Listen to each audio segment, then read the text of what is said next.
ये धमाका अंतुराम धुर्वे का ही होगा। Entertainment music SM DJ Ramswaroop Pattata school टोला वाले।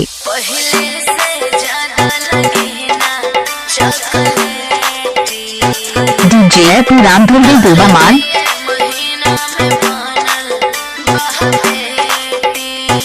डीजे रामस्वरूप पट्टता स्कूल टोला वाले।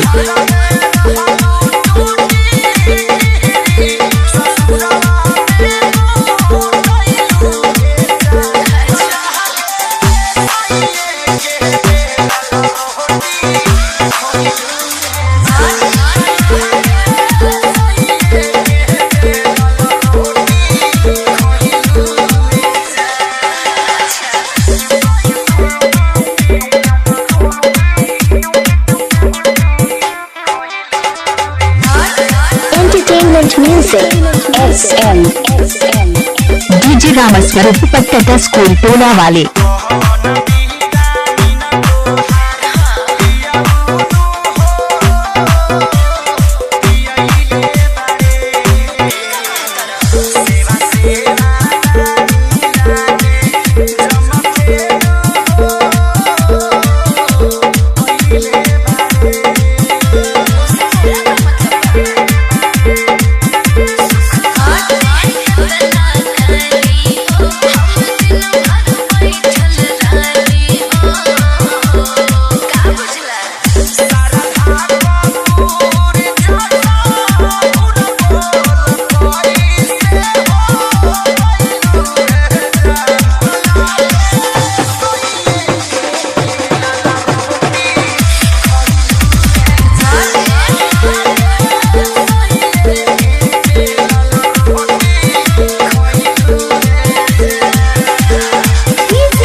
Entertainment music SM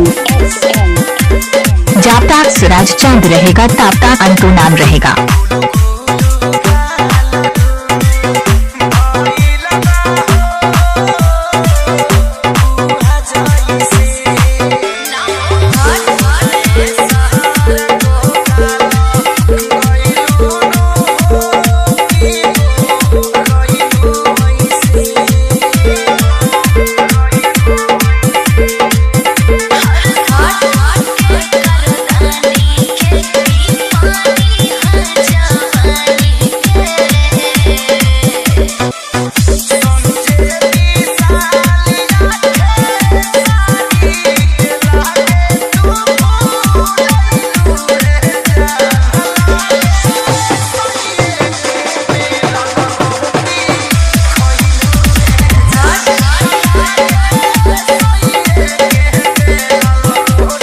Entertainment music SM DJ Ramswaroop Pattata school टोला वाले। डीजे अंतुराम